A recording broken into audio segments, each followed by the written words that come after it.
Miramax wanted to take Michael Myers out of the film, but Mustafa Akkad and the fans disagreed and insisted that it would be another Michael Myers piece. Having learned this lesson with Halloween 3: Season of the Witch, a movie that experimented with a different storyline and failed to achieve expected success, Miramax had decided not to develop another sequel without the Myers character. The film's working title was Halloween: The Homecoming, but its producers wanted a title that said Michael Myers is alive, so in February 2002, the film was officially renamed Halloween: Resurrection. The film's original director was Whitney Rancic, who was let go right before filming started due to the studio wanting a more experienced director. Dwight H. Little, who directed Halloween 4, was approached to direct, but he declined. Rick Rosenthal then took the job. He also directed Halloween 2. Jamie Lee Curtis agreed to do her part, only to make sure her character, Laurie Strode, wouldn't appear in another sequel.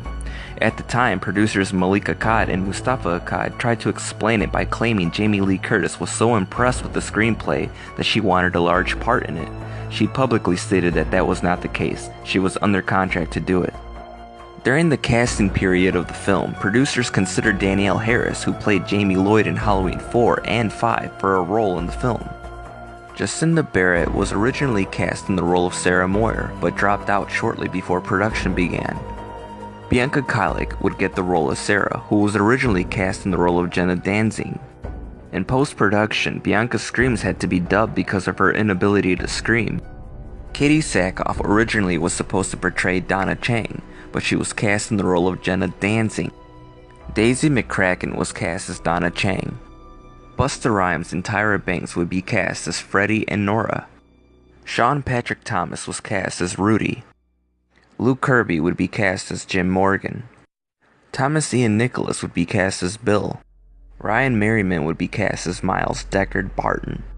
Stuntman Brad Lurie, and fan of the Halloween franchise, plays Michael Myers in this installment.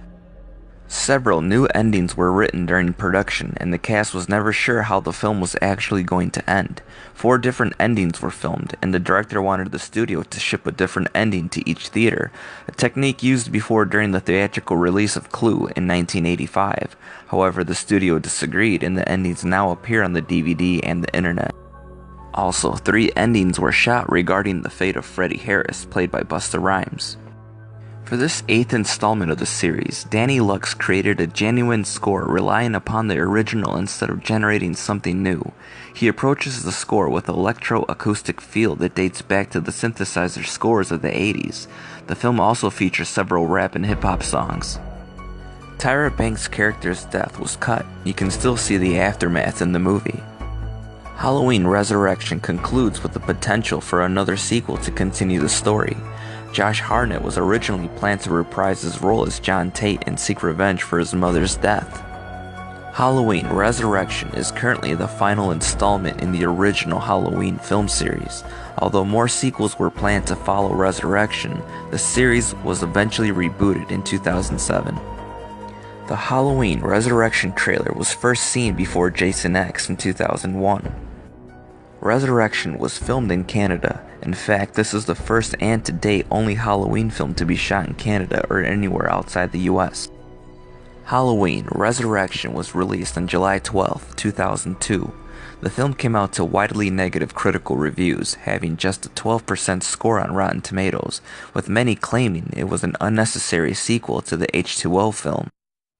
Despite the heavy criticism, Resurrection was somewhat of a box office success, with over $30 million made in the box office. The film peaked at number 4 on its opening weekend on US screens, raking in $12 million, behind Reign of Fire, Road to Perdition, and Men in Black 2. Both the VHS and DVD were released on December 10, 2002, and released on Blu-ray on April 17, 2012. And released in a box set on September 23, 2014, and featured in the Halloween 25 Years of Terror documentary released on July 25, 2006, and officially licensed masks and costumes were released for Halloween. I hope you've enjoyed this brief look at Halloween Resurrection. Join me next time as we take a brief look at the remake of Halloween.